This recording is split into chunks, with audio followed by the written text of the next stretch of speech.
ہم وہ بات کہتے نہیں جو بات اللہ اور اس کے رسول نے نہیں کہی ہے۔ یہ ہے اصلی محبت کا معیار اور یہ ہے کسوٹی۔ صحابہ کرام نے قرآن خوانی کری، ہم بھی کریں گے۔ صحابہ کرام نے تیجے کرے، ہم بھی کریں گے۔ صحابہ کرام نے 2 ایم کیے، ہم بھی کریں گے۔ ان میں کوئی مرتا تھا کہ نہیں مرتا تھا؟ بولو۔ صحابہ مرتے نہیں تھے، مرتے تھے۔ وہ دفناتے نہیں تھے اپنے میتوں کو۔ وہ کیسے دفناتے تھے، کیسے مرتے تھے؟ کیا وہ نماز نہیں پڑھتے تھے؟ کیا وہ روزہ نہیں رکھتے تھے؟ ان کی مسجدیں نہیں تھیں؟ کیا وہ قرآن کی تلاوت نہیں کرتے تھے؟ کیا وہ اللہ اس کے رسول سے محبت نہیں کرتے تھے؟ ارے سارا دین انہی کا نام ہے، انہی کے اعمال کا ساتھ دین پورا ہے۔ تو جس طرح سے وہ عمل کرتے تھے اسی طرح سے ہم کو بھی عمل کرنے کا حکم دیا گیا۔ السابقون الاولون من المہاجرین والانصار والذین اتبعوہم بإحسان، اللہ نے فرمایا کہ وہ صحابہ جو سب سے پہلے ایمان لائے اور وہ من المہاجرین والانصار، وہ چاہے مہاجر ہوں چاہے وہ انصار ہوں، وہ لوگ بھی جنت میں ہیں۔ اور والذین اتبعوہم بإحسان، اور جو لوگ ان کی پیروی کرتے ہیں، سلف کی پیروی کرتے ہیں، قیامت تک جو لوگ ان صحابہ کے نقش قدم پہ چلیں گے وہ سارے کے سارے اللہ تبارک و تعالیٰ نے اعد لہم جنات تجری تحتہا الانہار، ان کے لیے اللہ نے ایسی جنتیں تیار کر رکھی ہیں جن کے نیچے نہریں بہ رہی ہیں، خالدین فیہا، ہمیشہ اسی کے اندر رہیں گے وہ لوگ۔ یہ وہ طبقہ ہے۔ سورہ توبہ آیت نمبر 100 اٹھا کے دیکھیے، یہ ہے سلفیت اور یہ ہے منہج سلف اور یہ ہے صحابہ کرام کا منہج۔ قرآن و سنت کو سمجھنا ہے تو سیدنا ابو بکر صدیق، عمر فاروق اعظم، صحابہ کرام کو سمجھنا پڑے گا۔ اپنی مرضی سے ہر ایک نے قرآن و حدیث سمجھ کر کے دعویٰ کر لیا۔ آج دیکھیں کتنے فرقوں میں بٹے ہوئے ہیں، کتنی گروہ، کتنی جماعتیں موجود ہیں آج ہمارے درمیان۔ اور بہت سارے بیوقوف کہتے ہیں کہ ہم کو کیا ضرورت ہے صحابہ کرام کو سمجھنا، تمہیں نماز پڑھنے کا سلیقہ نہیں آئے گا اگر صحابہ کو نہیں دیکھو گے۔ اللہ نے نبی کو بتایا، نبی نے صحابہ کو بتایا اور صحابہ نے ہمیں بتایا ہے کہ نماز کیسے پڑھنا ہے۔ انہوں نے روایت کی ہے کہ اللہ کے نبی جب کھڑے ہوتے تھے تو کہاں تک ہاتھ اٹھاتے تھے؟ اللہ کے نبی کھڑے ہوتے تھے کیا پڑھتے تھے؟ کھڑے ہوتے تھے تو کہاں ہاتھ رکھتے تھے؟ کھڑے ہوتے تھے تو نماز۔ یہ سارا طریقہ صحابہ کرام نے ہم کو بتایا ہے۔ اسی کا نام اہل الحدیث ہے۔ اپنے آپ کو آپ اہل الحدیث کہتے ہو نا، یہ اللہ کا شکر ادا کرو کہ اللہ نے تمام مخلوقات بنائے اور ساری مخلوقات اللہ عز و جل کی ہے۔ ان مخلوقات میں سب سے بلند و بالا رتبہ انسان کو بخشا۔ انسان تمام مخلوقات میں سب سے بلند و بالا ہے۔ انہی انسانوں میں نبیوں اور رسولوں کو اللہ نے پیدا فرمایا، اس طرح ان کو رتبہ عطا فرمایا۔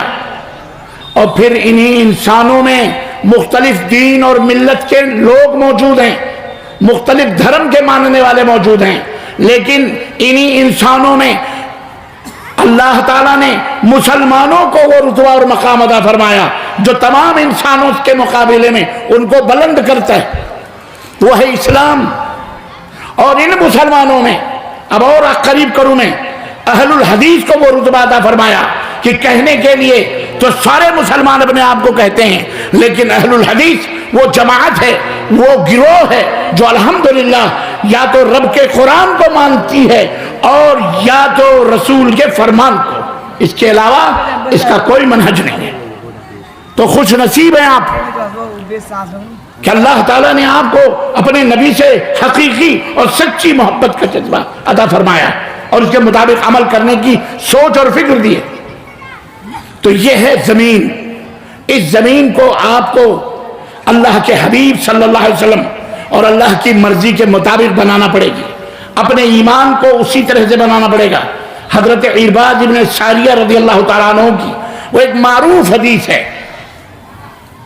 جس کا خلاصہ یہ ہے، کہتے ہیں کہ ایک دن نبی صلی اللہ علیہ وسلم نے ہمیں نماز پڑھائی، پھر آپ نے ہمیں نصیحت فرمائی، ایسی نصیحت فرمائی کہ ہماری آنکھیں ڈبڈبا گئیں۔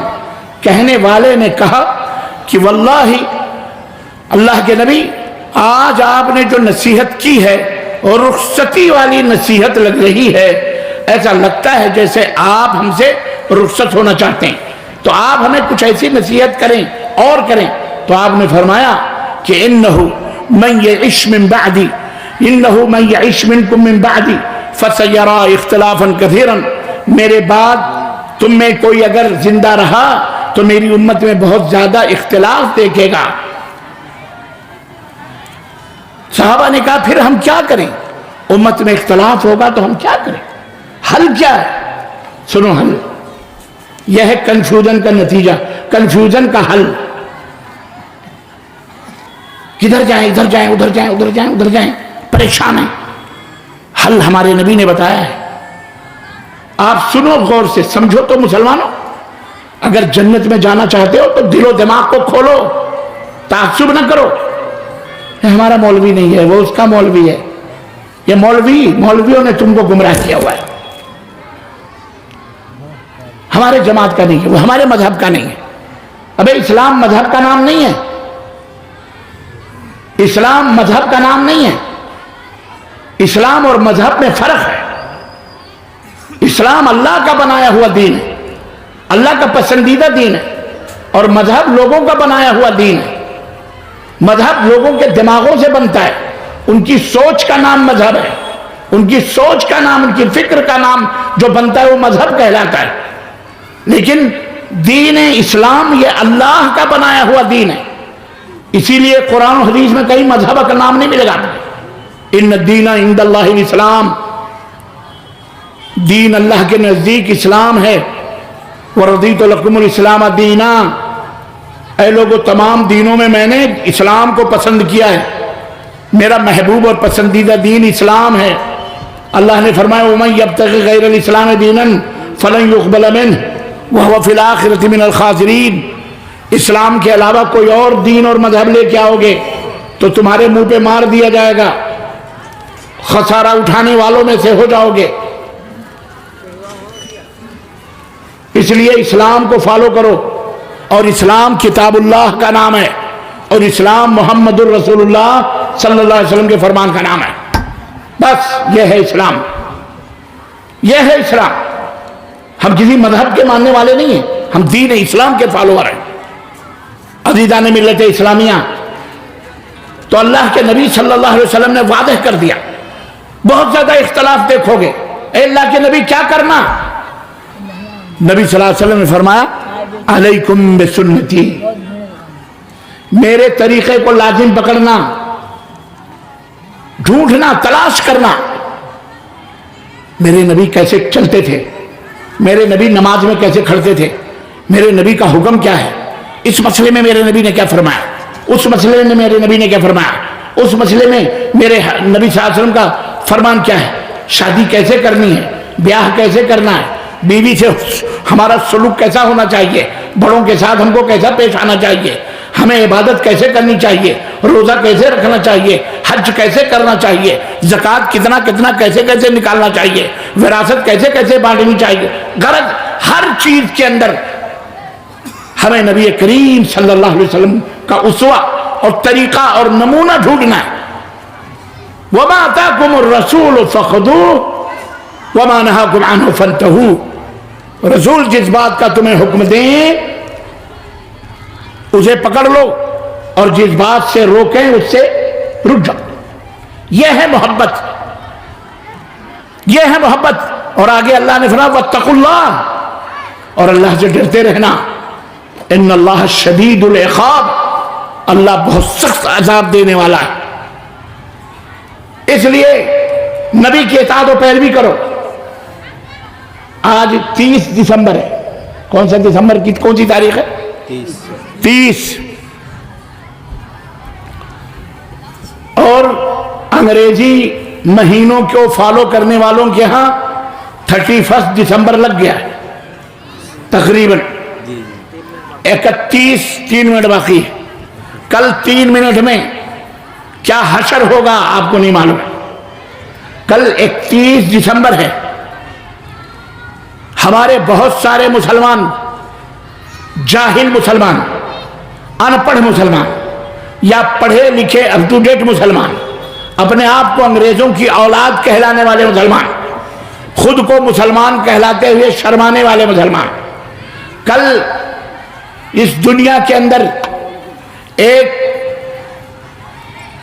عالمی بدتمیزی کری جائے گی، ورلڈ پیمانے پر شرافت و نجابت کی چادروں کو تار تار کیا جائے گا۔ کل 31 پہلی جنوری کے استقبال میں پچھلے 24 سال 2024 کو بائی بائی کیا جائے گا اور 2025 کو ہائی ہائی کیا جائے گا، اور اس بائی بائی اور ہائی ہائی میں کتنی عیاشیاں ہوں گی، کتنا ظلم و ستم ہوگا، کروڑہ کروڑ نہیں، ملینیں ٹریلینوں اربہ ارب روپے اڑائے جائیں گے پٹاخوں میں، شرابوں میں، جناکاریوں میں، عیاشیوں میں، اور پوری دنیا مل کے یہ حرام کاریاں کرے گی، اور سب سے بڑے شریف اور سب سے بڑے اعلیٰ طبقے کے لوگ اپنے آپ کو وہ کہلائے جائیں گے، اور دنیا ان کو دیکھ کے غریبی اپنا سر پیٹے گی، افلاس روئے گی، بلبلائے گی، ان کے برتنوں میں ان کے سامنے ایک ٹکڑا روٹی رکھنے والا کوئی نہیں ہوگا۔ کل وہ حرام خوری، حرام کاری یہ انسان کرے گا 31 دسمبر کے نام پر اور 1 جنوری کے استقبال میں۔ اللہ تعالی ہم سب کو اس ایسے فتنوں سے محفوظ رکھے۔ اپنے بال بچوں کی حفاظت کرنا اللہ کے نبی کی سنت یہ نہیں ہے، نہ ہی اللہ کے نبی کا طریقہ ہے، نہ صحابہ کا طریقہ ہے۔ سمجھ میں بات آئی کہ نہیں؟ ابھی پچھلے 25 دسمبر کی تاریخ گزری ہے، یہ 2 حرام خوری کے حرام کاری کے جشن منائے جاتے ہیں۔ ایک کرسمس کے موقع پر، کرسمس ڈے کے نام پر ہمارے بہت سارے کوالیفائیڈ اپنے آپ کو کہنے والے جاہل گمار بے غیرت مسلمان کیک منگاتا ہے، برتھ ڈے مناتا ہے، عیسیٰ علیہ السلام کا برتھ ڈے مناتا ہے۔ ہمارے بہت سارے مسلمان بھائی بہن بیٹیاں کالجز اور یونیورسٹیز کے اندر پڑھنے والے کرسمس ڈے مناتے ہیں، میری کرسمس، ہیپی کرسمس، کرسمس مبارک ہو، فلانا مبارک ہو۔ تمہیں نہیں معلوم؟ انگریزی پڑھتے ہو، تمہیں نہیں معلوم ہیپی کرسمس کا مطلب کیا ہوتا ہے؟ ہیپی کرسمس، میری کرسمس کا مطلب کیا ہوتا ہے؟ معلوم ہے؟ اگر یہ معلوم ہو جائے اور معلوم ہونے کے بعد اگر یہ کوئی کہتا ہے رب کعبہ کی قسم ہے وہ مسلمان نہیں ہے، وہ کافر ہے۔ پتہ ہے؟ اس لیے کہ دنیا کے میں کرسچن اپنے آپ کو عیسائی کہنے والے، حالانکہ وہ جھوٹے، عیسائی نہیں ہے، وہ اپنے آپ کو عیسائی کہنے والے عیسائی نہیں ہے، وہ شیطانوں کے پجاری ہیں۔ وہ عیسیٰ علیہ السلام کو نہیں مانتے، شیطان کی پوجا کرتے ہیں۔ ان کا یہ عقیدہ ہے کہ 25 دسمبر کو خدا کے بیٹے کا جنم ہوا ہے۔ استغفر اللہ۔ ہمارا اللہ کون ہے؟ ہمارا اللہ وہ ہے جو جنم نہیں لیتا، ہمارا اللہ وہ ہے جو جنم، بولو، لم یلد ہے ولم یولد، نہ اس نے کسی کو جنا ہے اور نہ ہی اس سے کسی نے جنم لیا ہے۔ یہ ہمارا اللہ ہے، اکیلا تنہا ہے۔ قل هو اللہ احد۔ تمہیں کچھ نہ آئے تو کم از کم یہ سورہ مبارکہ پڑھ کے منہ پہ مار دو۔ ہمارا اللہ کون ہے؟ ہم کس اللہ کی عبادت کرتے ہیں؟ ہمارا اللہ وہ ہے، رب نے بتایا قل، اے میرے محبوب کہہ دو، وہ ایک ہے، اکیلا ہے، اللہ الصمد، بے نیاز ہے وہ، نہ اسے بھوک لگتی ہے، نہ اسے پیاس لگتی ہے، نہ اسے شہوت ہوتی ہے، نہ وہ مرتا ہے اور نہ ہی کبھی وہ مرا ہے نہ مرے گا۔ حی لا یموت ہے وہ، جسے کبھی موت نہیں آ سکتی ہے، اسے نیند نہیں آتی، اسے اونگ نہیں آتی، وہ کسی چیز کا محتاج نہیں ہے، بے نیاز ہے۔ لم یلد ولم یولد، نہ اس کے بیوی ہیں نہ اس کے بچے ہیں، نہ وہ خود کسی کی ماں، نہ کسی کا باپ، نہ کسی کی بیوی، نہ کسی کا بچہ ہے۔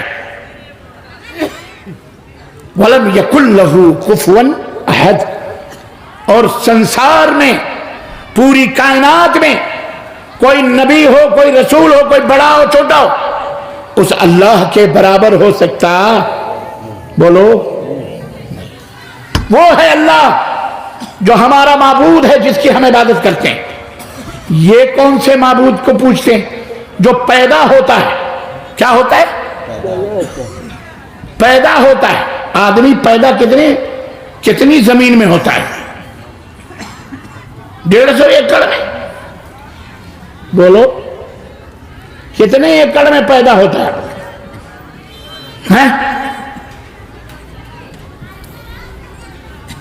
نہیں سمجھ میں آواز آئی؟ کتنے ایکڑ میں پیدا ہوتا بھیا؟ پورے بابری مسجد کو ہڑپ کر لیا گیا، 150 ایکڑ۔ کتنے؟ وہ پیدا ہو 150 ایکڑ میں پیدا ہوتا تھا۔ بھوم، جنم بھوم، اتنی بڑی بھوم، پورے بھارت میں لگ گئی دھوم۔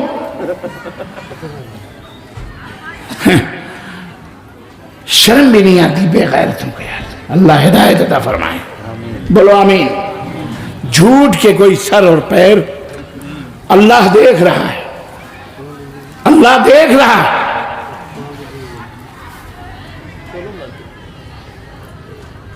یہ فرق ہے مسلمانوں میں اور غیر مسلموں میں، کہ مسلمان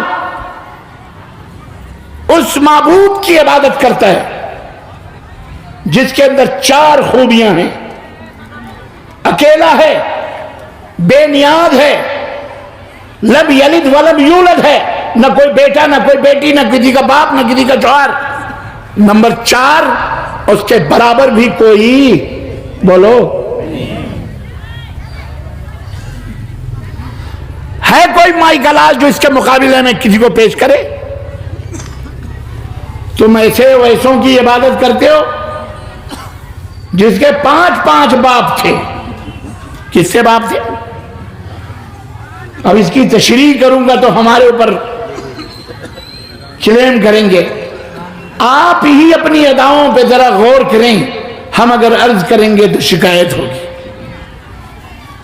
عزیزان گرامی قدر، جھوٹ بولنے والوں کے پاس کوئی میدان نہیں ہوتا، گپ تھوک کے بہت جھوٹ بولتے ہیں۔ تو یہ جب آپ کہتے ہو ہیپی، مبارک ہو کرسمس یا میری کرسمس، یعنی آپ کسی کمپنی کے نوکر ہیں، آپ کا باس کرسچن ہے یا کوئی بھی ہے، آپ جب اسے ہیپی کہتے ہو، مبارکباد پیش کرتے ہو، تو گویا آپ یہ کہتے ہو کہ خدا کا بیٹا پیدا ہوا، مبارک ہو تمہیں۔ گویا آپ بھی اللہ کو بیٹا قرار دینے میں، بولو، شامل ہیں، شریک ہو رہے ہیں۔ تو جس طرح وہ کافر ہوتا ہے، اگر آپ نہیں جانتے تو بات الگ، اللہ معاف کرنے والا ہے، لیکن اگر آپ جانتے ہیں اس کے باوجود بھی اپنی نوکری کی لالچ میں، چند ٹکوں کی لالچ میں، چند دنیا کے ثروتوں دولتوں کی لالچ میں اگر یہ کہتے ہیں تو آپ کافر ہو جائیں۔ ایک مسلمان اپنی جان دے دے گا لیکن کلمہ کفر کبھی نہیں کہے گا۔ تو یہ 25 دسمبر کو نہ جانے کتنی بدتمیزیاں کی گئیں اللہ کے نام پر۔ اور اب یہ اس لیے مسلمانوں میں نے کہا دنیاوی فتنے بھی اور دینی فتنے بھی، وہ کام ہمیں کرنا ہی نہیں ہے جس کام پر مدینے والے کی مہر نہ لگی ہو، دین سمجھ کر۔ اسی لیے 2 لفظ اسلام کے اندر ہیں، ایک ہے توحید اور اس کے بالمقابل، بولو، شرک۔ توحید کا الٹا کیا ہے؟ شرک، اور شرک کا الٹا کیا ہے؟ توحید۔ اور ایک ہے سنت اور اس کا الٹا ہے بدعت، اور بدعت کا الٹا کیا ہے؟ سنت۔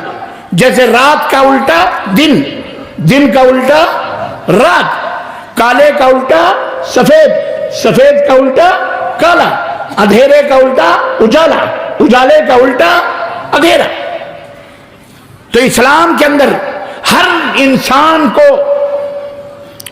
اس بات کا مکلف بنایا گیا، حکم دیا گیا ہے، آگیا دیا گیا ہے کہ وہ صرف ایک اللہ کی عبادت کرے، وہی اسی کو مشکل کشا، اسی کو حاجت روا، اسی کو بگڑی بنانے والا، بیٹا بیٹی دینے والا، سکھ دکھ دینے والا، امیر و غریب بنانے والا، صرف ایک اللہ کو مانے،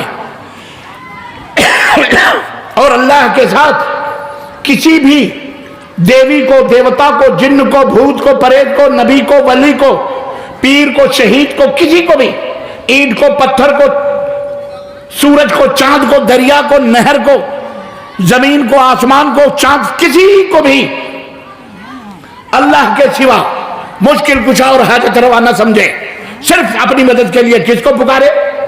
اللہ عز و جل، اسی کے سامنے اپنے دامنوں کو پھیلائے، اسی اللہ ہی سے دعا کرے، اللہ ہی سے طلب کرے، اللہ ہی سے مانگے۔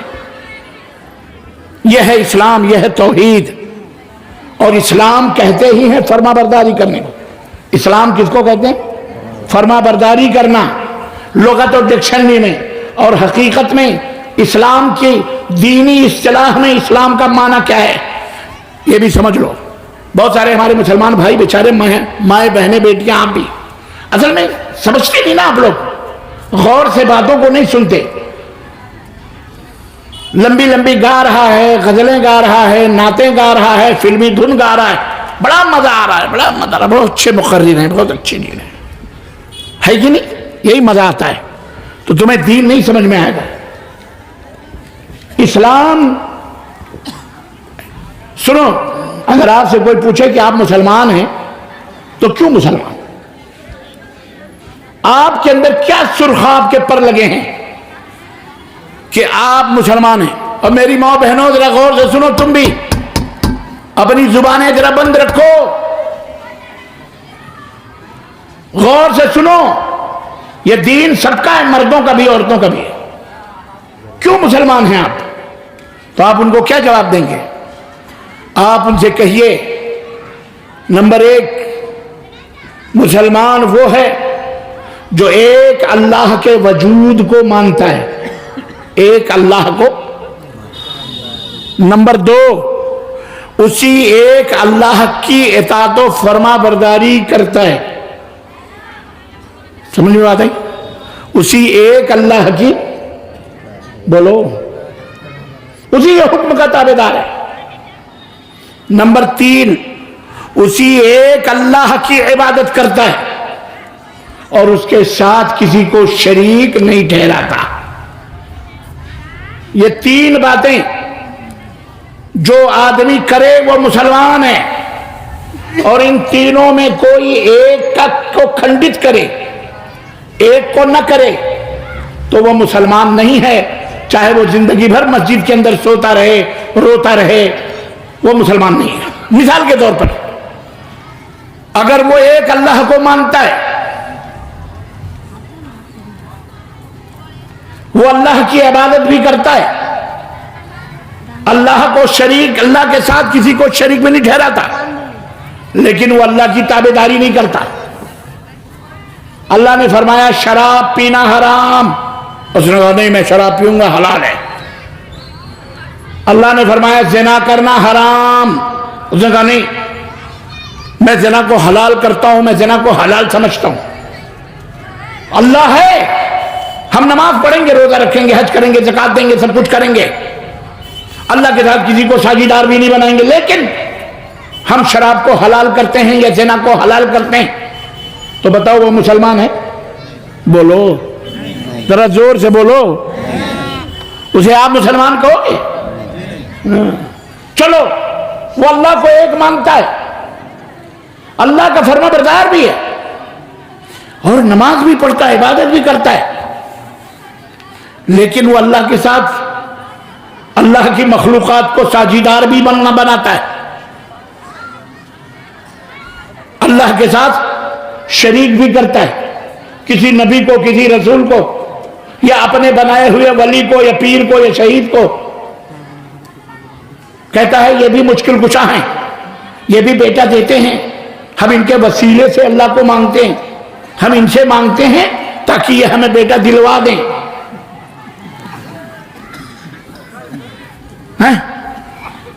ایسا بندہ بھی مسلمان کہلانے کا حق، وہ مشرک ہے. وہ کیا ہے؟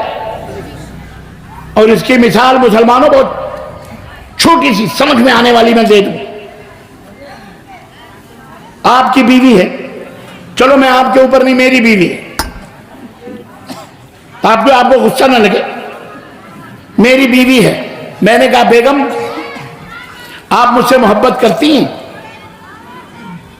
اس نے کہا ہاں میں آپ سے بھی محبت کرتی ہوں. آپ سے بھی محبت کرتی ہوں. تو آپ بتائیں ہمارا حال کیا ہوگا؟ اگر بے غیرت ہوں گے تو کہیں گے چلو کوئی بات نہیں، کم از کم ہم سے تو ہے، بھی ہے تو چلے گا، نو پرابلم، ہمارا کام پورا ہو جائے، جہاں چو میں منہ مرائے. یہ باغیرت شوہر کی پہچان ہے یا بے حیا اور بے غیرت شوہر کی پہچان ہے؟ بولو، بے حیا اور بے غیرت شوہر کی پہچان ہے. لیکن اگر وہی بیوی یہ کہتی ہے نہیں میرے سرتاج مجھے صرف آپ ہی سے محبت ہے اور کسی سے محبت نہیں، اللہ اکبر، آپ کا سینہ، آپ کی چھاتی چوڑی ہو جائے گی، سینہ کھل جائے گا. اس دن بیگم مانگو کیا مانگتی ہو، سب کچھ دینے کے لیے آپ تیار ہیں. چھوٹی سی غیرت، ایک لفظ با بڑھانے سے ہی کے بجائے اس نے بھی کہہ دیا. آپ کو گوارا نہیں ہے وہ عرش والا جس نے آپ کو پانی کے قطرے سے پیدا کر کے یہ زمین اور آسمان عطا فرمایا، یہ سورج اور چاند جس کے اوپر کوئی ٹیکس نہیں، جس کے اوپر کوئی تمہارے سے مطالبہ نہیں، سوائے اس کے کہ اسی ایک اللہ کی عبادت کرو، اس کے ساتھ کسی کو ساجیدار پارٹنر نہ بناؤ. آپ اس میں بھی گھوٹالہ کریں تو بھلا بتاؤ وہ اللہ تمہیں معاف کرنے والا ہے؟ اسی لیے رب نے فرمایا، اسی کو کہتے ہیں شرک. ان الشرک لظلم عظیم، شرک بہت بڑا ظلم ہے، شرک بہت بڑا ظلم ہے. تمہاری بیوی حسین ہے، بہت سارے لوگ کہتے ہیں مجھ سے مولانا داڑھی دیکھو، ٹوپی دیکھو، پجامہ دیکھو، تسبیح دیکھو، مسجدیں، نماز کے گھٹے، زکوٰۃ، بلا اللہ اللہ اللہ اللہ والا ہے، اللہ والا ہے.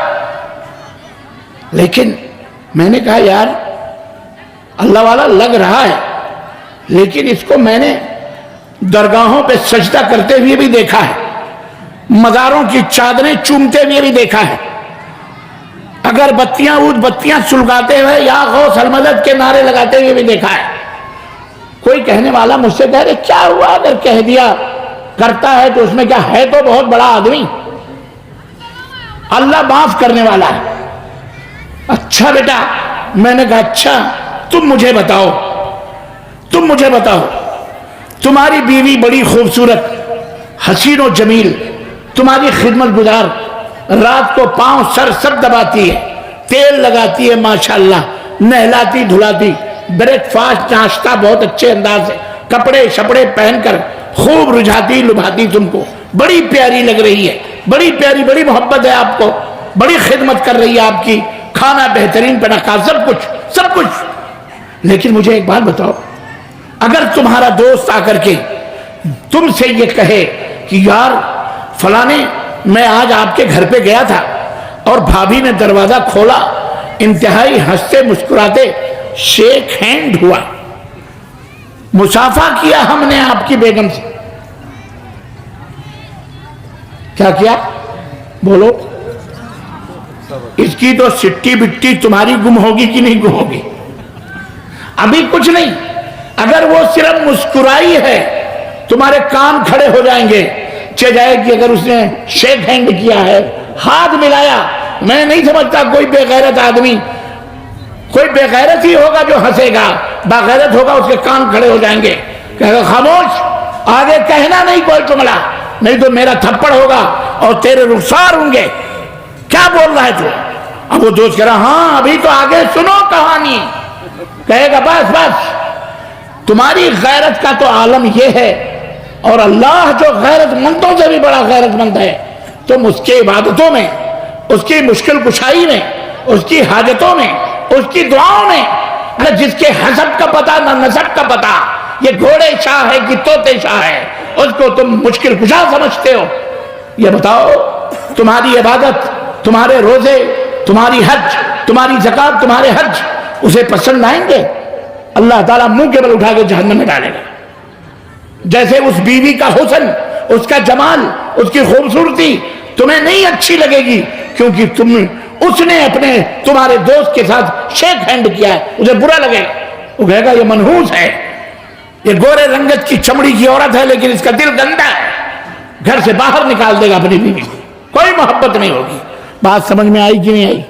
یہ ایک مثال ہے میرے بھائیوں، میرے بہنوں، یہ شرک ایسا بڑا جرم ہے، اسے کوئی معمولی نہ سمجھو، یہ بہت بڑا جرم ہے، یہ زنا کاری، بدکاری سے بھی بھیانک اور خطرناک جرم ہے۔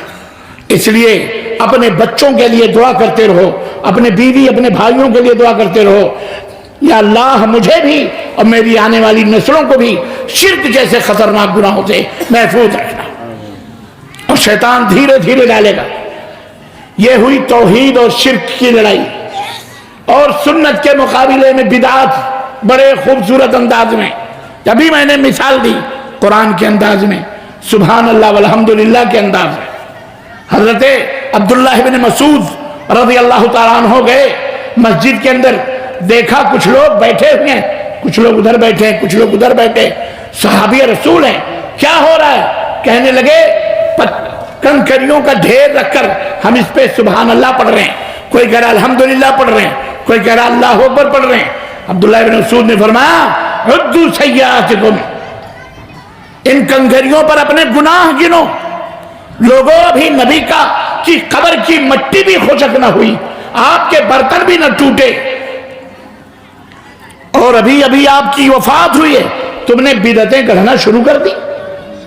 انہوں نے کہا اللہ عبداللہ ہم تو سبحان اللہ کہہ رہے ہیں، الحمدللہ کہہ رہے ہیں، اللہ اکبر پڑھ رہے ہیں، ہم کوئی گالی گلوچ تھوڑی پڑھ رہے ہیں۔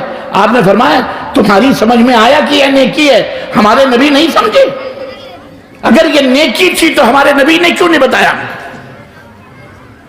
آج عید میلاد النبی کے نام پر بھنگڑے ڈالتے ہو، روزانہ فجر کے بعد یا نبی سلام علیکہ، بے غیرتی کی حد ہے یہ۔ کہاں سے تم نے یہ دین لیا مجھے بتاؤ؟ اپنی منمانی والا دین چلاؤ گے؟ اور مسلمانوں اور مولویوں، ہوش کے ناخن لو، کوئی ملا گیری قیامت کے دن کام نہیں آئے گی، یاد رکھنا۔ ہمیں نبی کی حدیث نے بتایا ہے گھٹنے ٹیک کر قیامت کے دن سیدنا آدم سے لے کر کے عیسیٰ تک رب سے رو رہے ہوں گے، گر رہے ہوں گے، اور تم کس ملا نے فقیروں پیروں فقیروں کے چکروں کی بات کر رہے ہو؟ یہ تمہیں بخشوائیں گے ذلیل، جن کے اپنے بھی جنت کی گارنٹی نہیں ہے، جہنم کے ایندھن بننے والے ہیں، اللہ انہیں ہدایت عطا فرمائے۔ تم کس کی بات کر رہے ہو؟ دین کے نام پر بدعت معمولی نہ سمجھو، بدعت کہتے ہیں، سنو، بہت سارے مولوی جب کہو گے نا تو کہیں گے یہ مائک میں بولنا بھی بدعت، یہ گھڑی پہننا بھی بدعت، یہ اسٹیج لگانا بھی بدعت، یہ کوٹ پہننا بھی بدعت، اور لاسٹ میں کہے گا تم بھی نبی کے زمانے میں نہیں تھے اس لیے تم بھی بدعت۔ پڑھیے درود پاک اللہم صلی علیہ وسلم۔ الو بناتا ہے بے غیرت بے حیا کہیں کا، کون سے دارالعلوم کا پگڑ باندھے گا ذلیل آدمی، اللہ اسے ہدایت عطا فرمائے۔ یہ بدعت ہے، اپنی مرضی سے تعریف کرتا ہے اور اسی تعریف پر لوگوں کو الو بناتا ہے۔ سنو بدعت کس کو کہتے ہیں؟ ہم اپنی مرضی سے کچھ نہیں کرتے۔ حضرت محمد الرسول اللہ صلی اللہ علیہ وسلم فرماتے ہیں من احدث فی امرنا ھذا ما لیس منہ فہو رد، ہمارے لائے ہوئے اس دین میں، فی امرنا مولوی سے پوچھو حکم کیا ہے؟ اللہ اس کے رسول کا دین ہے، ہمارے لائے ہوئے اس دین میں جو کوئی کسی نئی بات کا اضافہ کرے، دین میں نئی بات کا اضافہ کرے تو وہ مردود ہے۔ وہ کیا ہے؟ اس کو کہتے ہیں بدعت۔ کوئی عمل ہے، کوئی کام ہے، آپ اسے ثواب سمجھ کر کے کریں۔ اب مثال کے طور پر وہی حدیث مبارک حضرت عبداللہ بن مسعود کی، وہ مسجد کے اندر بیٹھ کر، وہ بھی مسجد نبوی میں بیٹھ کر، وہ جو کنکریوں پر سبحان اللہ الحمدللہ پڑھ رہے تھے، وہ کسی کو گالی تو نہیں دے رہے تھے نا، اللہ اکبر ہی کہہ رہے تھے، لیکن اللہ کے نبی کے صحابی نے کیا کہا؟ یہ بدعت ہے۔ یہ کیا ہے؟ یہ بدعت ہے۔ کیوں تم دین سمجھ کر کے وہ کام کر رہے ہو جسے رسول اللہ صلی اللہ علیہ وسلم نے نہیں بتایا، اس لیے وہ بدعت ہے۔ وَكُلُّ بِدْعَةٍ ضَلَالَةٍ، اور ہر بدعت گمراہی ہے، کوئی بھی بدعت اچھی نہیں ہوتی۔ بسلری کی بوتل ہے، کہہ دو اس میں موت ڈال دو، کہہ دو بہت اچھی بسلری کی بوتل ہے، اس کے اوپر بسلری لکھی ہوئی ہے، تو لکھنے سے کوئی چیز پاک ہو جائے گی؟ نہیں ہوتی۔ پیشاب پیشاب ہے، پانی پانی ہے، دونوں میں فرق ہے۔ بدعت بدعت ہے، کوئی بھی بدعت اچھی، ہاں، بدعت کا مطلب یہ ہے کہ تم اللہ کے نبی سے زیادہ جاننے والے، جبھی تو تم نے یہ بات ایجاد کی۔ اس کے مقابلے میں بہت سارے لوگ اوٹ پٹانگ کی دلیلیں دیتے ہیں، ہمارے علماء موجود ہیں آپ کی بستی میں، تراویح کہیں گے تراویح بھی فلانے، تو جاہل آدمی اس کو پتہ ہی نہیں ہے۔ انشاءاللہ یہ علماء ہی جواب دے دیں گے، ان تفصیلات میں جانے کی ضرورت نہیں۔ اس لیے یہ دو باتیں خاص طور سے، زمین مضبوط ہونی چاہیے، عمل آپ کا سنت کے مطابق ہو، بدعات سے پاک ہو، آپ کا عقیدہ توحید کا مخزن بن جائے، توحید کا مدینہ بن جائے، شرک کی غلاظتوں گندگیوں سے پاک ہو، اس کے بعد آپ اللہ کے نبی کی سنتوں کے سائے میں اپنی شادی کو، اپنے بیاہ کو، اپنے نکاح کو، اپنے طلاق کو، اپنی تجارت کو، اپنی کھیتی باڑی کو، اپنی سیاست کو، اپنی بستی کو، اپنی تعلیم کو، اپنی تربیت کو نبی کی سنت کے مطابق ڈھالو۔ یہی پیغام ہے اور یہی وہ چیز ہے جو آپ کو جنت میں پہنچانے والی ہے، اور اسی کی مخالفت کرو گے جہنم میں جاؤ گے۔ اللہ کے نبی نے فرمایا من احب سنتی فقد احبنی، جو میری سنت سے محبت کرتے ہیں وہ در حقیقت انہوں نے مجھ سے محبت کی۔ ومن احبنی کان معی فی الجنہ، جو مجھ سے محبت کرتے ہیں اور کریں گے وہ میرے ساتھ جنت میں ہوں گے، وہ میرے ساتھ۔ اللہ ہم سب کو اپنے نبی کا ہمراہی بنائے، اپنے نبی کا ساتھی بنائے۔ اللہ ہم سب کو اپنے نبی کے جھنڈے کے نیچے قیامت کے دن کھڑا فرمائے، اور اللہ ہم سب کو اپنے نبی سے سچی اور پکی محبت کرنے والا بنائے، آمین یا رب العالمین۔ تو عزیزان محترم، میں سمجھتا ہوں کنفیوژن دور ہو گیا ہوگا۔ اللہ کے نبی نے فرمایا تھا، حضرت ارباد بن ساریہ کی وہ روایت میں بیچ میں چھوڑ دیا تھا، کہ جب تم میں اختلافات پیدا ہوں تو فرقہ بندی نہ کرنا، ٹکڑے ٹکڑوں میں نہ بن جانا۔ علیکم بسنتی، میری سنت کو لازم پکڑنا، وسنت الخلفاء الراشدین المہدیین، اور میرے صحابہ کی سنتوں کو لازم پکڑنا جو ہدایت یافتہ ہیں۔ وعضوا علیہا بالنواجذ، اور جیسے مضبوطی سے دانتوں سے تم کسی رسی کو پکڑتے ہو، ایسے ہی مضبوطی کے ساتھ اپنے دانتوں سے پکڑ کے رکھنا۔ وَإِيَّاكُمْ وَمُحْدَثَاتِ الْأُمُورِ، اور خبردار خبردار، ہمارے لائے ہوئے دین میں کوئی بھی نئی بات کا نہ اضافہ نہیں کرنا، تبدیل و تغیر نہ کرنا۔ فَإِنَّ كُلَّ مُحْدَثَةٍ بِدْعَةٍ، اس لیے کہ ہر نئی چیز جو دین سمجھ کر کے کی جائے، ثواب سمجھ کر کے کی جائے، وہ بدعت ہے۔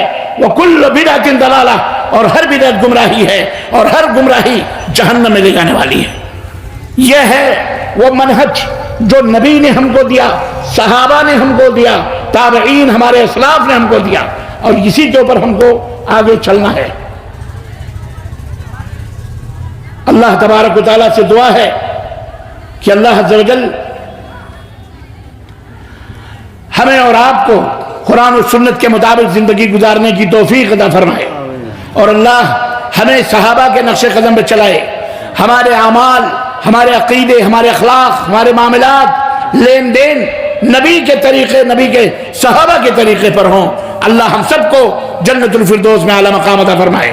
سوالات بہت زیادہ ہیں، اس لیے ہمیں کہا گیا کہ آپ سوالات کے جوابات پر زیادہ فوکس دیں تاکہ وقت کو بھی دیکھا جائے، اور بات تو تقریباً مکمل ہو چکی ہے۔ بہرحال آئیے ہم سوالات کی مجلس میں بڑھتے ہیں۔ اللہ ہم سب کو نیک عمل کرنے کی توفیق عطا فرمائے۔ جزاکم اللہ خیرا۔ چند سوالات ہمارے پاس آئے ہوئے ہیں، اور میں یہ سمجھتا ہوں کہ یہ سارے سوالات ہم تمام لوگوں سے جڑا ہوا ہے۔ ہمارے روزمرہ کی زندگی میں کبھی نہ کبھی یہ چیزیں ہمارے سامنے آتی رہتی ہے۔ سب سے پہلا سوال ہے شیخ، میت کو چپل یا جوتا پہن کر مٹی دینا کیسا ہے، اور قبرستان میں جوتا یا چپل پہن کر چلنا کیسا ہے؟ جب اللہ کے گھر میں جوتا چپل پہن کے چلنا جائز ہے، اگر وہ پاک و صاف ہے، تو قبرستان کیا ہے؟ چپل پہن کے اللہ کی عبادت کرنا جائز ہے، جوتا پہن کر اللہ کے نبی صلی اللہ علیہ وسلم نے فرمایا یہودیوں کی مخالفت کرو، وہ جوتے اتار کے نماز پڑھتے ہیں، عبادت کرتے ہیں، تم جوتے پہن کے عبادت کرو، کوئی حرج نہیں ہے اس میں۔ الحمدللہ قبرستان، ہاں قبر کے اوپر نہ بیٹھیں، قبر کو اپنے جوتے چپلوں سے نہ رودیں، البتہ قبر کے بیچ میں راستے ہیں، آپ جوتے چپل پہن کے جائیں، جیسا مسجد میں جا سکتے ہیں آپ، کوئی حرج نہیں۔ اس میں ایک دوسری چیز ہے شیخ کہ بعض لوگوں کو دیکھا جاتا ہے کہ چپل پہن کے نماز میں کھڑے ہوتے ہیں، وہ چپل کو کھول دیتے ہیں، اسی چپل کے اوپر کھڑے ہوتے ہیں، تو یہ ادب کیسا ہے؟ اور دوسرا اس میں ایک مسئلہ ہے کہ بعض لوگ جو جنازے کی نماز میں میت کو جب مٹی دیتے ہیں تو بعض لوگ کہتے ہیں کہ بیٹھ کے مٹی نہیں دینا چاہیے، تو اس کی کیا حقیقت ہے؟ کوئی حقیقت نہیں ہے، جیسے بھی ہو ویسے مٹی دے دو، بس جھک کے دے دو، کھڑے ہو کے دے دو، جیسے جس میں سہولت ہے اس میں مٹی دے دو، کوئی حرج نہیں اس میں۔ جی ایک سوال یہ ہے، کیا عورتیں نماز جنازہ میں شریک ہو سکتی ہیں؟ اور جنازے میں جیسا بھی بھائی نے شیخ نے بتایا کہ چپل اتار کے اس کے اوپر کھڑے ہو جاتے ہیں، جی جی، کوئی حرج نہیں، کیوں آپ تکلف اتنا کر رہے ہیں؟ آپ چپل پہن کر کے کھڑے رہے، کوئی قباحت نہیں ہے، الحمدللہ، سب یہ سب فالتو تکلفات ہیں، ٹھیک ہے جی۔ کیا عورتیں نماز جنازہ میں شریک ہو سکتی ہیں؟ بالکل شریک ہوتی ہیں، ہو سکتی ہیں، جائز ہے ان کے لیے۔ قبر میں میت کو اتارنے کا صحیح طریقہ کیا ہے؟ اللہ اکبر، آپ لوگ ابھی تک کیسے دفن کرتے رہے؟ صحیح طریقہ جب آپ مرو گے تو آپ کو تو پتہ نہیں چلے گا، لیکن جب کوئی میت ہو تو وہاں جا کے دیکھ لیا کرو، دو ثواب ملتے ہیں۔ اللہ کے نبی نے فرمایا اگر جنازے میں شریک ہو گئے تو 1 قیرات کا ثواب ملتا ہے۔ 1 قیرات کہتے ہیں احد پہاڑ کے برابر اللہ تعالیٰ انہیں نیکی عطا فرماتا ہے، اور جو لوگ جنازے کے ساتھ جا کر میت کو دفن کرواتے ہیں ان کو 2 قیرات کا ثواب ملتا ہے۔ تو جا کر کے دیکھنا، اب کوئی مرے تو جانا میت میں دیکھنا کدھر سے اور کیسے رکھتے ہیں۔ اب وہ پوری کیفیت میں یہاں کیسے بتاؤں آپ کو؟ پیتانے سے اتارتے ہیں، 2 آدمی نیچے قبر میں ہوتے ہیں، پھر جیسی میت ہلکی پھلکی وزن کے حساب سے ہوتی ہے نیچے چادر وغیرہ ڈال کر کے، اور اس کو ادھر سے ادھر سے لوگ پکڑتے بھی ہیں، اور نیچے اس کو پیتانے سے لاتے ہیں، پیر کی طرف سے لا کر کے اور سرہانے تک جا کر کے، اور اس میں 2 طرح کی قبر ہوتی ہے، ایک بغلی ہوتی ہے اور ایک سیدھی ہوتی ہے۔ عربوں کے ہاں اور خود نبی کریم صلی اللہ علیہ وسلم کی جو قبر مبارک تھی وہ لحد تھی، یعنی بغلی تھی، تو اس طرح سے ان کو اس کے اندر لحد میں یعنی بغلی میں لٹا کے قبلے کی طرف رخ کرتے ہیں، اور ان کے پیٹھ کا جو پیچھے کا حصہ ہوتا ہے وہاں پتھروں سے ٹیک لگاتے ہیں تاکہ میت ایسے نہ رہے بلکہ ایسے رہے، قبلے کی طرف موڑے، ٹھیک ہے، ایسے رکھے جاتے ہیں۔ بہرحال اللہ تعالی ہم سب کی مغفرت فرمائے اور ہمارے قبر کو ہم سب کے لیے روشن بنائے اور کشادہ بنائے اور عذاب قبر سے ہم لوگوں کو محفوظ رکھے۔ جی بعض جگہوں پہ یہ بھی دیکھا جاتا ہے کہ آدمی کی تعداد زیادہ ہونے کی وجہ سے چونکہ مٹی سبھی کو دینا ہوتا ہے، اس لیے مٹی پورا ہو جانے کے باوجود بھی مٹی کو قبرستان سے یعنی قبر سے نیچے اتارتے ہیں پھر اوپر دیا جاتا ہے، تو اس سلسلے میں تھوڑی وضاحت کر دیں۔ دیکھیں یہ ایسی کوئی بھی اس میں ایسا کوئی مسئلہ نہیں ہے جو مختلف ہو، آپ اسی پہ بیٹھ کر کے وہیں پر اسی مٹی کو اٹھا کر تھوڑا تھوڑا ڈال دیں، کافی، اتنے تکلفات کی ضرورت نہیں ہے کہ آپ اس کو پھر اتاریں اور پھر اس کے اوپر ڈالیں پھر اتاریں، پھر ایسا کچھ بھی نہیں۔ اصل میں شیخ وہی ذہن بنا ہوا کہ 3 لب دینا ہے، ہاں 3 لب جیسے دیتے تو بھر جاتے, زیادہ ہو جاتے. آدمی کی تعداد جب زیادہ ہو جاتی ہے لب کی تو اسی میں سے تھوڑا تھوڑا نکال کر کے آپ چڑھا دیں اسی کے اوپر, کوئی عرض نہیں. جنازے میں جو تکبیرات ہے ان تکبیرات میں رفع الیدین ہے یا نہیں ہے؟ یہ دونوں رفع الیدین ہے, یہ صحابہ سے ثابت ہے اور صحابہ کی سنت ہمارے لیے بہرحال نمونہ ہے, اسوہ ہے. جی ایک شخص ہے جو کسی عذر کی وجہ سے روزہ چھوڑ دیا ہے, کچھ سال بعد اس کو معلوم ہو رہا ہے کہ میرا روزہ تو چھوٹا ہوا ہے, کیا وہ سبھی روزہ رکھے گا یا اس کے روزہ معاف ہو جائے گا؟ اگر اسے یاد ہے کہ اس نے اتنے روزے چھوڑے تو اتنے روزے کے بدلے وہ روزہ رکھے اور ایک آدمی کا کھانا بھی پیش کرے, اس کے لیے بہتر یہی ہے, اور اللہ سے توبہ بھی کرے. اگر اسے یاد نہیں ہے تو اللہ سے توبہ کرے, اللہ اسے معاف کرنے والا ہے. ایک بہت اہم سوال ہے کہ کچھ دن سے ہمارے سماج میں ایک عالم نے جماعت اسلامی کا آمدانی کیا ہے اور اس کا پرچار بھی کر رہا ہے. اس جماعت کا عقیدہ کہاں تک ٹھیک ہے؟ جماعت اسلامی ایک سیاسی جماعت ہے, وہ اسلامی جماعت تو نام ہے اس کا, جیسے بہت سارے لوگوں نے اپنی اپنی پارٹیوں کے نام, کوئی مسلمین رکھا ہے, کوئی مومنین رکھا ہے, کوئی کچھ رکھا ہے. تو یہ بیچارے سیاسی جماعت کے لوگ ہیں, یہ مسلمانوں کو ان کے ہاں کوئی عقیدہ نہیں ہے, ان کے ہاں عقیدہ کوئی نہیں ہے. ان کے ہاں شیعہ بھی ہے, رافضی بھی ہے, صحابہ کو گالی دینے والا بھی ہے, صحابہ کو پکارنے والا بھی ہے. یہ چوچو کے مربے ہیں معذرت کے ساتھ. تو یہ ایک سیاسی جماعت ہے, سیاسی پلیٹ فارم ہے, ان کا اپنا ایک دستور ہے. انہوں نے مسلمانوں کو یہ کہ RSS یا کسی کے مقابلے میں خود کو پیش کیا ہے کہ ہم یہ چاہتے ہیں وہ چاہتے ہیں. بہرحال تو یہ کوئی دینی جماعت نہیں ہے, یہ مسلمانوں کی ایک جماعت ہے جو اسے سیاسی ونگ کہتے ہیں, سمجھ رہے ہیں. ورنہ یہ کوئی مذہبی یا کوئی اس طرح کی جماعت نہیں ہے, نہ ان کا کوئی عقیدہ ہے کہ ہمارا یہ عقیدہ, ہمارا وہ عقیدہ.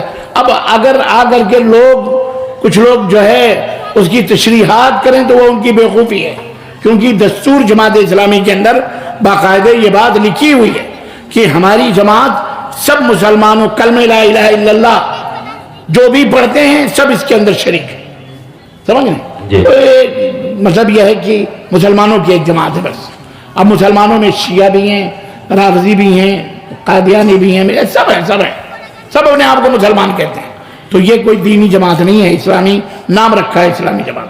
اسی سے جڑا ہوا ایک سوال ہے کہ ایک آدمی اہل حدیث کے صف میں رہتا ہے, وہیں اس کا گزر بسر ہے, لیکن وہ مودودی فکر یا جماعت اسلامی کا پرچار پرسار کرنے والا ہے, تو ایسے شخص کے تعلق سے عوام الناس کا تعلق کیسا ہونا چاہیے؟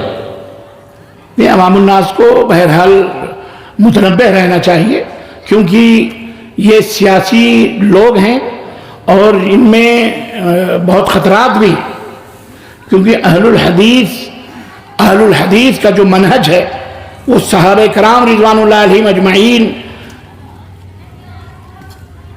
کا جو منہج تھا, جو طریقہ ہے, وہ اس پہ قائم دائم. جماعت اسلامی میں وہ لوگ بھی ہیں جو حضرت امیر معاویہ کو برا بھلا کہتے ہیں, وہ لوگ بھی ہیں جو صحابہ کرام کے اوپر طعن و تشریح کرتے ہیں. حضرت مولانا مودودی صاحب نے بھی اپنی کتاب خلافت و ملوکیت میں سیدنا عثمان غنی کو الا بلا بدتر پتہ نہیں کیا کیا کہا ہوا ہے, اور اسلام کی غلط سلط تعریف ہیں. اس لیے آپ ایسا کام نہ کریں کہ آپ اہل الحدیث ہیں تو آپ کسی کے محتاج ہیں, آپ جائیں ادھر ادھر منہ ماریں, ضرورت نہیں ہے آپ کو. الحمدللہ اہل الحدیث انابت اللہ, توحید, سنت, تزکیہ, انابت اللہ, یہ 4 چیزیں اصول ہیں اہل الحدیث کے. اہل الحدیث ان سے محبت رکھتے ہیں جو صحابہ اہل البیت سے محبت رکھتے ہیں, اور جو لوگ صحابہ اور اہل البیت سے محبت نہیں رکھتے اہل الحدیث سے محبت نہیں کرتے اور نہ ان کی صحبتوں میں بیٹھتے ہیں. اہل بدعت کو دعوت دیتے ہیں, اہل شرک کو دعوت دیتے ہیں. ہم دعوت امت دعوت ہیں, ہمارا کام دعوت دینا ہے, ہمارا کام کسی کے خلاف ایجیٹیشن نہیں قائم کرنا کہ ہم ان کے خلاف مظاہرے کریں, ان کے ساتھ پلے کارڈ لے کے جائیں, ہم فلانے نعرے بازیاں کریں چوک و چوراہوں پر. یہ ہمارا کام نہیں ہے. ہمارا کام عزت و احترام کے ساتھ اللہ اس کے رسول کی طرف خود کو بھی پابند بنانا اور لوگوں کو اللہ اس کے رسول کی طرف دعوت دینا. جتنی بس ہے بس, باقی اللہ کے ہاتھ میں, اللہ جو چاہے گا کرے گا. یہی ہمارا منہج ہے اور یہی ہمارا طریقہ کار ہے. جی شیخ ایک سوال ہے کہ مدارس میں یا دینی مدارس میں دینی درسگاہوں کے اندر بدعتی ٹیچروں کو رکھنا کیسا ہے، اور اگر کوئی شخص ایسا کرتا ہے تو ایسے مدرسے میں اپنے بچوں کو تعلیم دینا کیسا ہے؟ اگر آپ اس سے بدعتی ہی نہیں کسی غیر مسلم سے بھی فائدہ اٹھا سکتے ہیں، لیکن بدعتی غیر مسلم سے زیادہ خطرناک ہو سکتا ہے، کیونکہ وہ اپنا بند کر کے اپنے بچوں کو ہمارے کہیں نہ کہیں، اگر وہ دینی ٹیچر ہے تو اس کو تو نہ رکھا جائے، دینی کتابیں اس سے نہ پڑھائی جائیں. کیوں؟ وہ خود گمراہ ہے تو اندھا دوسرے کی رہنمائی کیا کرے گا. لیکن اگر وہ انگلش، میتھ، جغرافی، سائنس، میتھ ان تمام سب چیزوں کا ماہر ہے تو اس کو پڑھانے میں کوئی حرج نہیں ہے. غیر مسلموں کو بھی اسی طرح سے آپ ان کتابوں میں، اب کسی غیر مسلم کو بلاؤ، آپ کو تو بخاری پڑھاؤ، آپ کو قرآن کی تشریح کرو تو بیچارہ کیا پڑھائے گا؟ قرآن پڑھائے گا. تو ایسے ہی کسی بدعتی کو کہو آپ جو ہے کیا کہتے ہیں چلیں آپ کتاب التوحید پڑھائیں، تو کتاب التوحید کیا پڑھائیں؟ وہ شرک بدعت کا پلندہ خود ہی بچا رہا ہے. تو سب سے پہلے تو اس کو صحیح کرو. تو یہ ہے، اللہ تعالی ہمیں محفوظ رکھے ان تمام چیزوں سے. آمین اللہم آمین. جماعت میں رکوع ملنے پر رکعت مل جاتی ہے اور سورہ فاتحہ کے بغیر نماز نہیں ہوتی، وضاحت فرمائیں. یہ ایک مختلف فی مسئلہ ہے، اس میں اہل علم کے درمیان اختلاف ہے. خاص طور سے اس وقت جب رکوع میں بعض لوگ دوڑ بھیڑ کر کے آتے ہیں تو یقیناً ایسے لوگوں کا رکوع میں دوڑ کر چپل وپل پھینک کر آگے رکوع میں شریک ہونا کیا فائدہ؟ آپ وقار کے ساتھ ہیں. اللہ کے نبی صلی اللہ علیہ وسلم نے فرمایا وقار کے ساتھ مسجد میں آؤ، سکون کے ساتھ آؤ، تمہارے پیروں کے تعداد کے مطابق بھی تمہیں اجر اور ثواب دیا جاتا ہے. جو ملے پڑھ لو، جو چھوٹ جائے اسے مکمل کر لو. لیکن جو لوگ ملتے جلتے ہیں اس طرح سے، اسی لیے مارے ڈر کے کہ ہم رکوع پا لیں یا ہماری ایک رکعت بچ جائے، بہرحال اس میں اختلاف ہے. آدمی کو کوشش کرنا چاہیے اگر امام رکوع میں چلا گیا اور وہ تاخیر سے آ رہا ہے تو کوئی حرج نہیں، وہ رکوع سے اٹھ جائے، بعد میں آپ شریک ہوں اور جو باقی بچا ہے آپ اس کو پڑھ لیں انشاءاللہ. خلاص آپ اختلاف سے بچ جائیں گے. میں تو یہی میرا نقطۂ نظر ہے. باقی بعض اہل علم کہتے ہیں کوئی رکوع پا گیا تو اس کی رکعت ہو جاتی ہے، اور کچھ لوگ کہتے ہیں سورہ فاتحہ نہیں پڑھا اس لیے اس کی نماز، اس کی رکعت نہیں ہوتی. لیکن جو لوگ کہتے ہیں نماز ہو جاتی ہے وہ ایک حدیث پیش کرتے ہیں کہ نبی کریم صلی اللہ علیہ وسلم جب رکوع میں ہوتے تھے تو اگر کوئی کسی کے چلنے کی آہٹ رکوع کی طرف مسجد میں داخل ہونے کی ملتی تھی تو آپ رکوع کو دراز کر دیتے تھے، لمبا کر دیتے تھے تاکہ وہ بندہ رکوع میں شریک ہو جائے. تو اس سے کہتے ہیں کہ چونکہ یہ اگر ایسا ہوتا کہ رکوع ملنے سے رکعت نہیں ہوتی تو رکوع کو لمبا کرنے کی کیا ضرورت ہے؟ نمبر 1. نمبر 2، قیام کی حالت میں سورہ فاتحہ واجب ہے لیکن رکوع کی حالت میں سورہ فاتحہ واجب نہیں ہے. یہ اس کا حکم الگ ہے. یہ شیخ محمد بن عثیمین کا فتویٰ ہے. اس لیے کوئی رکوع میں گیا تو اس کی رکعت ہو جاتی ہے اور اس میں کوئی زیادہ اختلاف کرنے کی ضرورت نہیں ہے. آپ کا دل اگر مطمئن ہے اس فتوے پر تو اس پر عمل کر لیں، اس پر نہیں تو اس پر عمل کر لیں. جی شکریہ. شیخ ایک شخص ہے جو جماعت میں شامل ہونا چاہ رہا ہے لیکن اس کی 3 رکعت نماز چھوٹ چکی ہے، بلکہ آخری رکعت کی رکوع بھی وہ نہیں مل پا رہا یا رکوع میں شامل ہو پا رہا، تو ایسی صورت میں وہ کیا کرے گا؟ وہ نماز میں جماعت میں شامل ہوگا یا وہ جماعت چھوڑ کر الگ جماعت منائے گا؟ شیخ عبید اللہ رحمانی رحمۃ اللہ علیہ نے کہا کہ اس کو چاہیے کہ جو بھی مل رہا ہے اس میں شریک ہو جائے اور بعد میں سلام پھیرنے کے اپنی 4 رکعت پوری کر لے یا 3 رکعت پوری کر لے یا 2 رکعت جو بھی ہے پوری کر لے، انشاءاللہ اسے جماعت کا تو ثواب مل جائے گا. اگر وہ چاہتا ہے کہ نہیں اور بھی لوگ ہیں کھڑے ہیں ان کے ساتھ جماعت میں دوسری جماعت کر لے گا تو اس میں بھی کوئی حرج نہیں ہے، کر لے. جی جمع بین الصلاتین کے سلسلے میں تھوڑی سی وضاحت مطلوب ہے کہ جلسہ وغیرہ کے پروگرام یا کسی طرح کی مجلس میں جو جمع بین الصلاتین مغرب و عشاء کو اگر کوئی جمع کرنا چاہے پروگرام کی وجہ سے تو اس سلسلے میں تھوڑی سی وضاحت کر دیں. واللہ کبھی کبھی اللہ کے نبی نے جمع کیا ہے بغیر سبب کے بھی. بارش کے وقت تو کیا ہی ہے، سخت سردیوں کے موقع پہ بھی کیا ہے. عبداللہ بن عباس نے فرمایا پھر ایک موقع پر یوں بھی آپ نے بغیر کسی سبب کے جمع بین الصلاتین تو بیان جواز ہے. اگر اس طرح کا کوئی موقع آتا ہے تو اس میں اہل علم نے یہ بتایا ہے کہ جمع کر لیں تو کوئی حرج نہیں ہے انشاءاللہ. جی. جو شخص انتقال کر چکا ہو اس کے نام پر روزہ کھلوا سکتے ہیں یا نہیں؟ اس کے نام پر روزہ نہیں کھلوانا چاہیے, روزہ اللہ کے نام پہ کھولنا چاہیے. ہاں اس کی طرف سے آپ افطار وغیرہ کروا دیں, اس میں کوئی حرج نہیں ہے. بنگال کی زبان ہے اس لیے تھوڑی. اچھا سوری. نہیں, بہت سارے لوگ قربانی میں بھی یہ کہتے ہیں جی ہمارے باپ کے نام سے قربانی ہوگی, ہمارے اماں کے نام سے ہوگی, ہماری بیوی کے نام سے. اللہ کے نام سے قربانی ہوتی. اس کو بدعتی لوگ بہانہ بناتے ہیں.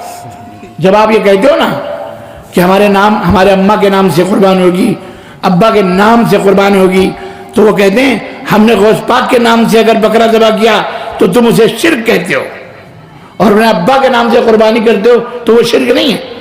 تو وہ زبان کا ناجائز فائدہ اٹھاتے ہیں, حالانکہ وہ بھی سمجھتے ہیں, لیکن چور اپنی چوری چھپانے کے لیے اس طرح کے ہیلے ڈھونڈتا ہے. ہم بسم اللہ اللہ اکبر کہہ کے ہی ذبح کرتے ہیں اللہ کو خوش کرنے کے لیے. اور وہ جو مرغا بکرا شیخ عبد القادر جیلانی کے نام کا چھوڑ کے کرتا ہے, حسن حسین فلانے کے نام پر, وہ ان کو راضی کرنے کے لیے کرتا ہے. بھلے وہ بسم اللہ اللہ اکبر پڑھ کے ذبح کرے, وہ حرام ہے, وہ شرک باللہ ہے, وہ لعنتی ہے وہ شخص. جی. مسجد کے مائک میں اذان کے علاوہ اور کوئی چیز کا اعلان کرنا کیسا ہے؟ بھئی مسجد میں کوئی دو چیز ہے. کوئی گم شدہ چیز کا اعلان کرنا جائز نہیں ہے, اور نہ ہی کوئی چیز بیچنا اور خریدنا جائز ہے مسجد کے اندر. ٹھیک ہے, اب وہ مائک کہیں بھی ہے بہرحال, لیکن مسجد کے مائک میں لوگوں کو نصیحت کرنا, درس دینا, قرآن پڑھنا, قرآن سننا چاہیے. میت وغیرہ کا اعلان ہوتا ہے. ہاں میت وغیرہ کا اعلان تو کوئی حرج نہیں, لیکن میں نے کہا گم شدہ چیز کا اعلان یا خرید و فروخت کرو. یہ سوال یہ ہے کہ میں اپنے ہی اناج سے عشر نکالتا ہوں اور اپنے ہی بچوں میں خرچ کرتا ہوں, کیا یہ طریقہ میرے لیے صحیح ہے؟ عشر جو آپ نکالتے ہو وہ غریبوں مسکینوں کا حق ہے, آپ کے بچوں کا حق نہیں ہے. تو یہ طریقہ غلط ہے. آپ نکالیے اور اسے غریبوں مسکینوں میں دے دیجئے, یہ جائز ہے.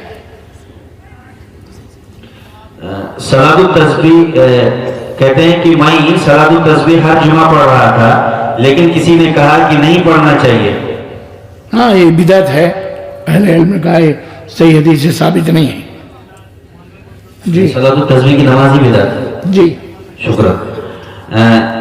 نفل روزے کے بارے میں, جیسے کہ سوموار اور جمعرات کے روزے ہیں اور مہینے کے 3 روزے 13, 14, 15, تو یہ دونوں میں کون سا بہتر ہے؟ دونوں افضل جگہ بہتر ہیں. وہ ایام بید ہیں 13, 14, 15 یا 12, 13, 14, دونوں روایتیں ہیں. اور یہ جو ہے جمعرات کے روزے اور پیر کے روزے, تو دونوں افضل ہیں, دونوں تین اچھی ہیں, اچھے ہیں ماشاءاللہ. شیخ ایک سوال یہ ہے کہ میرا شوہر پیسہ والا ہے لیکن ضرورت کے مطابق نہیں دیتے, تو کیا میں ان سے جھوٹ بول کے لے سکتی ہوں؟ ہاں جائز ہے, لے لو, چوری بھی کر لو تھوڑی بہت, کوئی حرج نہیں ہے. ایسا بخیل کنجوس مارواڑی چوس, اللہ اسے مکھی چوس, اسے ہدایت دے, اس کی جیب سے چپکے سے اڑا لو. اپنی ضرورت کی چیزیں نہیں دے رہا ہے تو پھر کیا کرنا, لیکن ذرا سوچ سمجھ کے اڑانا. ایسے بھی نہ اڑاؤ کہ کل کو اسے پتہ چلے کہ اس میں سے معلوم ہو جائے. ایسے لوگ کہ پتہ بھی نہ چلے, اس کو تو کوئی حرج نہیں ہے. اب بعد میں کسی بہانے سے بتا دو تو بہرحال کوئی حرج نہیں ہے اس میں. میت کو دفن کرنے کے بعد باجماعت دعا مانگنا, یہ کیسا ہے؟ دیکھیں, میت کو دفن کرنے کے بعد باجماعت دعا یعنی قبر کے پاس کھڑے ہو کر دعا مانگنا. اس سلسلے میں وضاحت ہے تھوڑی سی, میں آپ کو بتاؤں, اس کو سمجھیے. یہ سوال شیخ الاسلام شیخ عبدالعزیز بن باز رحمۃ اللہ علیہ سے پوچھا گیا تھا.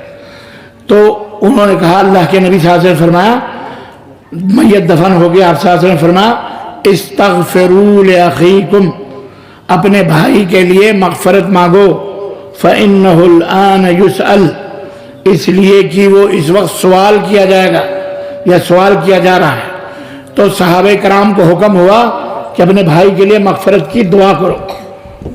اب اس میں شیخ ابن باز رحمۃ اللہ نے فرمایا اس لیے سب کو اللہ تعالیٰ سے یہ دعا کرنی چاہیے کہ اللہم اغفر لہ وارحمہ وعافہ، اے اللہ اسے معاف کر دے، اس کے پر رحم فرما، ٹھیک ہے، اور اس کے خطاؤں کو معاف فرما۔ یہ دعا کرنی چاہیے کہ اللہ اسے معاف کر دے، اس کے اوپر رحم فرما، اس کی مغفرت فرما دے، اس کے گناہوں کو بخش دے۔ یہ دعا کرنا چاہیے ہر آدمی کو الگ الگ اپنے طریقے پہ۔ شیخ ابن باز فرماتے لیکن اگر سب نہیں جانتے، اس میں جاہل ہیں کہ کیسے دعا مانگی جائے، تو اگر کوئی شخص عام طور پر جیسے دعاؤں میں ہاتھ اٹھا دیتے ہیں، اگر کوئی ہاتھ اٹھا کے دعا مانگے اور لوگ پیچھے اس کے آمین کہیں تو کوئی حرج نہیں ہے، لیکن افضل یہ ہے کہ ہر آدمی یہ 3 جملے کہے، اے اللہ معاف کر دے، اے اللہ اس کو بخش دے، اے اللہ اس کے اوپر رحم فرما۔ اتنا تو سب کو آتا ہے، تو ہمیں چاہیے کہ ہم اپنے عوام کو مسجدوں کے اندر یہ کم از کم تعلیم بتا دیں تاکہ یہ جھگڑے ہی ختم ہو جائے، ٹھیک ہے انشاءاللہ۔ جی شیخ، سوال یہ ہے کہ مسلمان عورتیں سرکاری اسکول یا اس کے مقابل میں کوئی ایسی جگہ جہاں مرد عورت کے اختلاط ہوتا ہو، ایسی جگہ پر نوکری کر سکتے ہیں یا نہیں؟ اگر وہ اختلاط حجاب کے ساتھ ہے، عورت نوکری کر رہی ہے پردے کے ساتھ ہے، تو کوئی حرج نہیں، اس میں کر سکتی ہے نوکری، لیکن اوپنلی بے پردہ تو بہرحال وہ جائز نہیں ہے، وہ جائز نہیں ہے۔ نماز شروع کرنے سے پہلے بسم اللہ پڑھنا کیسا ہے؟ یعنی تکبیرۃ تحریمہ سے پہلے ہی بسم اللہ پڑھ کر اللہ اکبر کہتے ہیں، کیسا عمل؟ میرے علم میں تو ایسی کوئی حدیث نہیں ہے، آپ لوگوں کے پاس ہے تو بتا سکتے ہیں، میرے علم میں تو نہیں ہے کہ تکبیر تحریمہ کرنے سے پہلے بسم اللہ پڑھا جائے، میرے علم میں نہیں ہے جی۔ ایک شخص مسجد کے اندر جماعت سے نماز پڑھتا ہے اور پیچھے لوگ مسبوق ہو جاتے ہیں، تو پہلے لائن کے نمازی ان کے پیچھے والے شخص کے آگے سے گزر سکتا ہے یا نہیں؟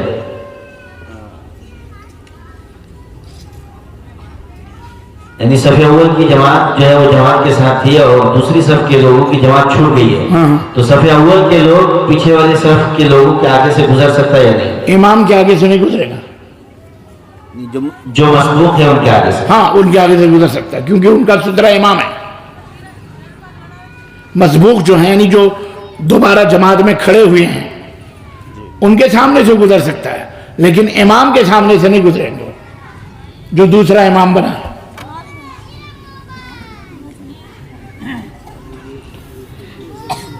طلاق شدہ عورت کی ولی کا طلاق شدہ عورت کی کیا وہ خود ولی ہے؟ نہیں، کوئی بھی عورت خود سے ولی نہیں بن سکتی، اس کا کوئی نہ کوئی باپ سرپرست وہی اس کا ولی ہوگا، اسی طرح ماں بھی ولیہ نہیں بن سکتی، یا بہن جو بڑی ہے وہ بھی ولیہ نہیں بن سکتی، بھاوج بھی، یعنی کوئی عورت کسی عورت کی ولیہ نہیں بن سکتی، اور نہ ہی عورت خود اپنے شادی کی ولیہ بن سکتی ہے جی۔ نماز کے اندر 6 آیت الحمدللہ پڑھنا کیسا ہے؟ نہیں پڑھنا چاہیے، منع ہے۔ ایک اور سوال ہے شیخ، تو سوال یہ ہے کہ ایک آدمی کے 2 یا 3 بیٹے ہیں، اور 3 بیٹے ہیں، 2 بیٹے جدا ہو چکا ہے، ایک بیٹا اس کے ساتھ میں ہے، اور جو بیٹا ساتھ میں ہے باپ کی 2 بیگھہ زمین ہے، وہی بیٹا اس باپ کی 2 بیگھہ زمین کی کھیتی باڑی کر رہا ہے، اور اس دوران ہی باپ کے انتقال سے پہلے ہی جو بیٹا ساتھ میں ہے اس کے نام پر کچھ کٹھا زمین، 2 کٹھا 4 کٹھا یا 5 کٹھا زمین اس کے نام پر کرنا چاہتا ہے یا نام پہ کر دیتا ہے، تو ایسی صورت میں اس باپ کا یہ عمل کیسا ہے، اور تھوڑی سی اس کی وضاحت کر دیں۔ شریعت کا ایک اصول ہے کہ لا وصیت لوارث، کسی وارث کے لیے کوئی وصیت قابل قبول نہیں ہوگی۔ مثلا لڑکا باپ کا وارث ہے، اب باپ وصیت کرے کہ